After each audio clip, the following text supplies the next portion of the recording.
Next. May I go, sir? কি? Sorry, sir. May I come in, sir?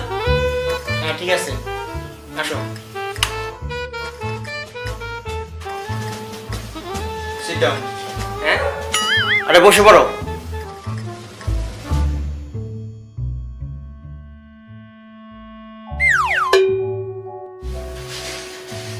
আরে গেল কই? এই, ওইখানে কি? ওঠো ওঠো। চেয়ারে বসো। ও, সরি স্যার। আচ্ছা ঠিক আছে, চলো তাহলে ইন্টারভিউ শুরু করি। স্যার মোর নাম রনি, মুই বরিশাল দরাইছি। মুই লঞ্চে উঠতে এরপরে একদিন পর বরিশাল আইছি। মোর দেরিতে মোর জ্যাম ছিল, ওই লেগে একটু আইতে দেরি হয়েছে। মোর বাপে মাই দুজনই কাম হরে, মোর একটা চাকরি দরকার, এর লেগে ঢাকা শহরে আইছি স্যার। কিন্তু আমি তো কিছু জিজ্ঞাসা করলাম না, অটোমেটিক সবকিছু বলা শুরু করছো। ও আচ্ছা স্যার। ওকে, তোমার কাজের অভিজ্ঞতা কি? জি স্যার, মোর কাজের মেলা অভিজ্ঞতা আছে, দেখেন স্যার মোর সিভিতে। হ্যাঁ, সেটা দেখতেই পাচ্ছি। তুমি 2 বছর রিক্সা চালিয়েছো, 3 বছর পিয়ন ছিলা, এবং সর্বশেষ ব্যাংকে কিসের চাকরি করছো তুমি? আরে স্যার বুঝেন নাই, ব্যাংকের মূল দারোয়ানি ছিলাম আমি। মোর সাহস দেখে আমার দারোয়ান পোস্টে চাকরি দিয়ে দিছে। তোরে নাকি পাঠাইছি? কে স্যার, এখানে দারোয়ানের পোস্টে নিয়োগ দিয়েছেন না? এই বেটা, এখানে দারোয়ান পোস্টে নাকি? এখানে ইঞ্জিনিয়ার পোস্টের ইন্টারভিউ চলতেছে। এই পিয়ন, বের করতে হবে। কি হচ্ছে স্যার? সিকিউরিটি বলাই দিবে না, মুই একা যেতে পারবো। মুই এক সময় সিকিউরিটি ছিলাম। আচ্ছা, আমি আপনাকে এখন যে প্রশ্নগুলো করবো খুব দ্রুত উত্তর দিবেন। একটা বিমানে 50টা ইট ছিল, ওখান থেকে একটা ইট ফেলে দিয়েছে, তো এখন কয়টা থাকে? স্যার 49টা। গুড। একটা হাতিকে ফ্রিজে রাখা 3 স্টেপ বলুন। ফ্রিজটা খুলুন, হাতিটাকে ঢোকান, ফ্রিজটা বন্ধ করুন। গুড। একটা হরিণকে ফ্রিজে রাখা 4 স্টেপ বলুন।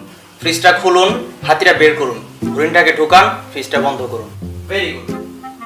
বনরাজা সিংহের জন্মদিন, সবাই আসছে, একজন আসে নাই, কে আসে নাই বলুন? স্যার হরিণ আসেনি, কারণ হরিণ ফ্রিজে বন্দি। Very good. একটা কুমিরপূর্তি খালে একটা বৃদ্ধা মহিলা সুন্দর করে পার হয়ে গেল, কিভাবে সম্ভব? কারণ স্যার সকল কুমির সিংহের জন্মদিনে চলে গেছিল, তারপরেও মহিলাটি মারা গেল, কিন্তু কেন? তাইলে মনে হয় পানিতে ডুবে মারা গেছে। সরি, আপনার উত্তরটা আমরা নিতে পারছি না। আসলে শুরুতে যে ইটটা ফেলে দিয়েছিল ওটা আসলে বৃদ্ধা মহিলার মাথা করেছিল।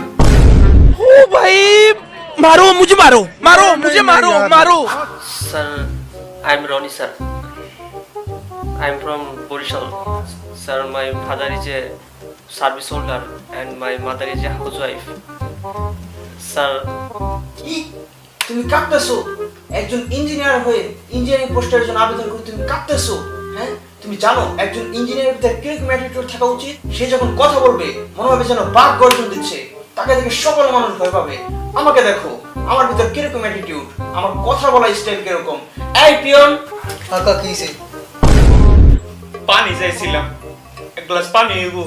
ওই ওটা কি দাস না? এটা কি আমি গাধার মতো রেখে দিছি?